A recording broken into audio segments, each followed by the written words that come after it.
우리 하나님 말씀 누가복음 8장 40절에서 56절까지 말씀입니다. 누가복음 8장 40절에서 56절까지 말씀, 우리 말씀을 교독해서 읽도록 하겠습니다. 예수께서 돌아오심에 무리가 환영하니 이는 다 기다렸음이러라. 이에 회당장인 야이로라 하는 사람이 와서 예수의 발 아래에 엎드려 자기 집에 오기를 간구하니 이는 자기에게 12살 된 외딸이 있어 죽어가미러라. 예수께서 가실 때에 무리가 밀려들더라. 이에 12해를 혈루증으로 앓는 중에 아무에게도 고침을 받지 못하던 여자가 예수의 뒤로 와서 그의 옷가에 손을 대니 혈루증이 즉시 그쳤더라. 예수께서 이르시되 내게 손을 댄 자가 누구냐 하시니 다 아니라 할 때에 베드로가 이르되 주여 무리가 밀려들어 미나이다. 예수께서 이르시되 내게 손을 댄 자가 있도다. 이는 내게서 능력이 나간 줄 알미로라 하신대 여자가 스스로 숨기지 못할 줄 알고 떨며 나와 엎드려 그 손댄 이유와 곧 나은 것을 모든 사람 앞에서 말하니 예수께서 이르시되 딸아 내 믿음이 너를 구원하였으니 평안히 가라 하시더라. 아직 말씀하실 때에 회당장의 집에서 사람이 와서 말하되 당신의 딸이 죽었나이다. 선생님을 더 괴롭게 하지 마소서 하거늘 예수께서 들으시고 이르시되 두려워하지 말고 믿기만 하라. 그리하면 딸이 구원을 얻으리라 하시고 그 집에 이르러 베드로와 요한과 야고보와 아이의 부모 외에는 함께 들어가기를 허락하지 아니하시니라. 모든 사람이 아이를 위하여 울며 통곡하매 예수께서 이르시되 울지 말라. 죽은 것이 아니라 잔다 하시니 그들이 그 죽은 것을 아는 고로 비웃더라. 예수께서 아이의 손을 잡고 불러 이르시되 아이야 일어나라 하시니 그 영이 돌아와 아이가 곧 일어나거늘 예수께서 먹을 것을 주라 명하시니 그 부모가 놀라는지라. 예수께서 경고하사 이 일을 아무에게도 말하지 말라 하시니라. 아멘. 예전에 코로나가 유행하고 초창기 때에는요, 누가 확진자인지, 그 확진자가 어디를 갔었는지가 이렇게 막 공개가 됐던 적이 있습니다. 제가 기억이 나는 거는 어떤 확진자가 농협을 갔다가 뭐 어디에 가게에 갔다가 막 이런 것들이 뭐 맘카페라든지 막 이런 곳에 굉장히 많이 공개가 되는 경우들이 있었습니다. 그래서 확진자가 다녀간 이 식당은 뭐 이렇게 잠깐 동안 폐쇄됐던 기간들도 있었죠. 그래서 예전에 제가 이 코로나가 막 초창기에 이렇게 확산이 되고 있을 때 이 집 저 집 신방을 막 열심히 다니고 집에 왔더니 갑자기 막 열이 나기 시작하는 거예요. 그리고 몸이 아프기 시작했습니다. 컨디션이 계속해서 안 좋아지기 시작했어요. 그래서 자체적으로 이제 집에서 격리를 하고 뭐 코로나 검사를 여러 번 했었는데 굉장히 불안했던 기억이 납니다. 에이, 뭐 아니겠지, 뭐 이렇게 하는데 혹시라도 그 초창기에 내가 확진자라면 그 당시에 우리 교회 성도님들 뭐 사업장도 신방 가고 집에도 가고 함께 신방 다니는 우리 지역장님들은 또 어떡할까 굉장히 걱정하고 두려웠던 기억이 납니다. 그래서 여러 번 검사를 많이 했는데 음성이 나와서 다시 이제 편안한 마음으로 갔던 기억이 납니다. 그 초창기에는요, 양성으로 이제 확진이 난 사람들에 대해서 굉장히 정죄하는 그런 분위기가 있었습니다. 그래서 확진 났는데 또 밖에 나갔다, 뭐 사람들이 많이 모이는 곳으로 갔다, 그러면은 막 뉴스에도 나오고 막 이런 분위기가 있었던 것이죠. 오늘 말씀 본문에는 이 부정한 것이 전염이 되는 것에 대한 두려움에 대한 얘기들이 있습니다. 물론 코로나처럼 이런 전염병과 완전히 동일시할 수는 없겠지만 이스라엘 백성들에게 있어서 정결하지 못한 상태, 즉 부정한 상태로 머물러 있다라는 것은 굉장히 힘들고 버겁고 부담스러운 그런 일들이었습니다. 공동체로부터 격리가 되어야 되는 기간들이 있었고 이 부정한 상태에는 사람들로부터 멀찌감치 떨어뜨려져야 되는, 그래서 정결해지는 의식을 치러야 되는 시간들이 분명히 있었던 것이죠. 그래서 부정하다라는 개념은 오늘날의 뭐 도덕적인 개념, 뭐 전염병적인 뭐 위생적인 개념으로 볼 수는 없겠지만 하나님 앞에 나아가기에 적합하지 않아서 정결 의식을 여전히 치러야 되는 상태 정도로 이해를 해볼 수가 있겠습니다. 또 오늘 우리가 읽은 이 말씀 본문에서는 예수님께서 이 부정하다라고 얘기하는 경계선을 뛰어넘으시는 사건들을 두 가지 보여주고 있습니다. 특별히 오늘 말씀은요, 야이로의 딸에 대한 얘기가 먼저 앞뒤로 나오고요. 그 가운데에 12년간 혈루증에 걸린 이 여인에 대한 이야기가 이렇게 끼어져 있습니다. 샌드위치 구조처럼 말씀이 이게 펼쳐져 있는 것이죠. 근데 이 두 이야기 속에 등장하는 사람들은 모두 하나님 앞에 나아가기에 적절하지 못했던 부정한 상태에 있었던 사람들입니다. 먼저 가운데 가운데 얘기인 12년간 혈루증에 걸렸던 이 여인은요, 자신의 이 부정한 상태가 접촉한 많은 사람들에게 전파가 될 위험이 있기 때문에 일정한 기간 격리가 반드시 필요했습니다. 그런데 이 오랫동안 혈루증에 걸렸던 이 여인은요, 다른 사람들을 부정한 상태로 만들 수 있다라는 가능성을 알았음에도 불구하고 예수님을 만나러 나아왔어요. 그만큼 저분이라면 나를 낫게 해주실 수 있으리라라는 강한 확신과 믿음이 있었던 것이죠. 이렇게 예수님 곁으로 다가가다 보니까 수많은 군중 사이로 자신의 몸을 밀어 넣어야 했습니다. 굉장히 미안해하고 굉장히 죄송해하는 그런 마음들이 있었겠죠.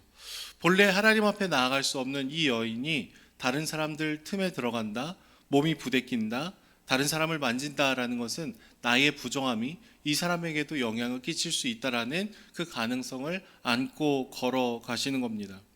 그런데 이 여인은요, 예수님을 부정하게 만든 것이 아니라 예수님의 그 옷자락을 만졌을 때 오히려 예수님의 은혜를 입고 회복이 되게 되었다라고 얘기하고 있습니다. 예수님의 능력이 그 모든 것을 압도하기 때문에 예수님께 부정함이 들어간 것이 아니라 부정함을 다시금 정결하게 여겨주시는 은혜를 경험하게 되었던 것이죠. 그리고 예수님은 다소 무모했던 이 여인을 바라보시면서 따라 내 믿음이 너를 구원하였으니 평안히 가라라고 얘기를 해 주시죠. 이 여인을 딸이라고 불러주셔요. 그녀를 가족으로 받아들여 주시는 단어들을 선택하시죠. 그리고 보통 유출이 끝난 다음에 제사장에게 가서 정결 예식을 치러했음에도 불구하고 오늘 말씀에서는 예수님이 그냥 평안히 가라라고 얘기해 주고 계십니다. 이것은 예수님으로 인해서 이 여인이 완전히 정결해졌다, 거룩해졌다라는 것을 얘기해 주고 있는 것이죠. 이 말씀의 본문은 구약의 불완전한 제사를 예수님께서 완전히 뛰어넘으시는 행보를 보여주고 있습니다. 그리고 앞뒤로 기록이 되어 있는 야이로의 딸에 대한 얘기를 보시면은요, 두 번째 부정한 자가 바로 이 죽음에 관한 사람입니다. 회당장이었던 야이로는 자신의 딸이 죽어가는 것을 뒤로 하고 예수님을 찾아 나섭니다. 그리고 엎드려서 자신의 집에 오기를 구하고 있어요. 많은 사람들이 예수님 곁에 몰려 있었고 그 사이에 부탁을 한 사이에 혈루증 여인이 치유되는 사건도 있었습니다. 아빠 입장에서는 얼마나 마음이 답답했을까요? 빨리 예수님을 모시고 가서 이제 죽어가는 우리 딸을 회복시켜야 되는데 중간에 왜 딴 이상한 여자가 껴들어서 또 하나의 사건이 일어나는 거예요. 이 여자가 회복이 된 건 굉장히 감사한 일인데 딸을 위해서 지금 예수님을 찾아온 이 아빠의 입장에서는 마음이 너무나 답답하고 조급했을 것입니다. 그런데 그 과정 가운데 자신의 집에 있는 하인들이 찾아오는 거예요. 소식을 전해줍니다. 당신의 딸이 이미 죽었습니다. 이 얘기를 들으면 막 화도 나고 좌절도 되고 답답하고 막 그랬을 겁니다. 예수님 좀 더 빨리 가주시지. 왜 저 여자는 껴들어갖고 막 이런 문제를 만들었을까? 막 답답한 마음들이 들었을 것입니다. 근데 예수님께서는 이 모든 상황을 들으시고 나서도 이런 얘기를 하시죠. 두려워하지 말고 믿기만 하라. 보통 구약 성경을 보면은요, 시체를 만지면 부정해진다라는 것이 굉장히 명확하게 얘기가 되고 있습니다. 하나님의 거룩함을 침해하는 가장 심한 부정 중에 하나라고 얘기를 했어요. 그래서 시체를 만진 사람은 정결 예식을 반드시 치러야 됐었죠. 그런데 오늘 본문의 예수님은요, 죽어 있었던 이 소녀의 손을 잡으십니다. 그리고 그 아이를 일으키시고 세우시죠. 야이로의 소중한 딸을 살려내시는 거예요. 우리는 이 본문 가운데 구약의 모든 말씀들을 더 온전하게 성취해 가시는 예수님이 어떤 분이신가를 보게 됩니다. 그리고 그분에게 어떤 능력이 있으신지를 우리가 주목을 하게 되죠. 어떻게 보면 주님께서 우리에게 다가오시기에 조금 부족한 상태, 부적절한 상태가 우리 안에 놓여 있지만 예수님께서는 그 선을 넘으시며 우리 인생 가운데 찾아오시더라라는 거예요. 그리고 그 과정 가운데 주님께서 반드시 사용하시고 꼭 짚어내시는 것이 있는데 그것은 바로 한 사람 한 사람이 갖고 있는 믿음입니다. 믿음. 혈루증 여인에게도 내 믿음이 너를 구원하였다 라고 얘기해 주셨고, 야이로에게는 두려워하지 말고 믿기만 해라 라는 우리의 반응, 주님을 신뢰하고 주님을 의지하고 주님을 의존하는 그 믿음을 분명하게 얘기를 하고 있다라는 거예요. 저 안에 사랑하는 여러분, 우리가 살아가다 보면은 우리의 힘듦, 어려운 일들이 도리어 이렇게 기회가 되는 순간들도 있습니다. 남들에게 보여주고 싶지 않은 깊은 상처가 또 누군가의 비슷한 아픔을 이해할 수 있는 통로로 바뀌는 일들도 있을 때가 있습니다. 우리 아픔, 상처, 힘듦, 이 어려움의 경험 가운데 하나님의 손길이 닿는 바로 그 순간 그 아픔이 역전이 되는 은혜를 경험하게 되는 것이죠.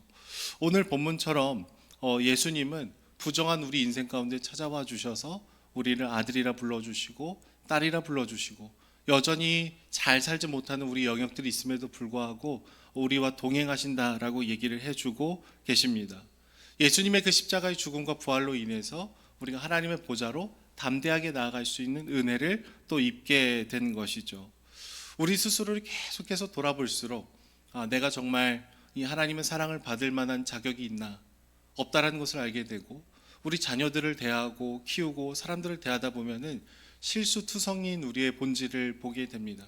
어떻게 보면은 하나님께서 내 안에 계시다라는 것이 너무나 죄송스러울 만큼 우리 영혼은 자격 미달일 때가 더 많이 있습니다. 근데 주님께서 그럼에도 불구하고 우리 인생에 찾아와 주셔서 우리의 연약함과 부족함과 부정함을 하나님의 거룩하고 정결함으로 바꾸시는 줄로 믿으시는 저와 여러분들이 되기를 소망합니다.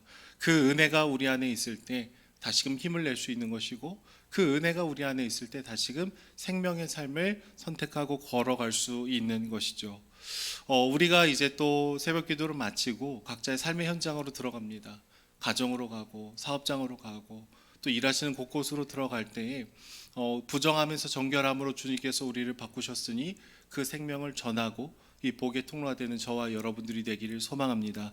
오늘 우리가 만나는 모든 관계들 가운데 하나님의 사랑과 그분의 능력이 흘러가는 그 시간들이 되시기를 축복합니다. 기도하겠습니다. 사랑해 주님, 감사합니다. 참 작고 연약한, 또 당신을 담아내기에는 너무나 부족한 우리들임에도 불구하고 하나님 우리 인생에 찾아와 주셔서 하나님 거룩하고 정결한 인생으로 우리를 회복시키시고 빚어가시니 주님 감사합니다. 우리가 늘 믿음으로 하나님을 바라볼 수 있도록 붙들어 주시고 우리에게 맡겨주신 새로운 삶, 생명의 삶을 걸어가는 저희들이 될 수 있도록 하나님 붙들어 주시옵소서. 지금 이 순간에도 하나님 사람이 위로할 수 없는 아픔과 길고 긴 고통 가운데 신음하고 있는 지체들이 있습니다. 우리가 믿음으로 당신을 바라보기를 원하오니 각각의 삶에 찾아가 주셔서 그들을 안아주시고 위로해 주시고 회복을 더하여 주시옵소서.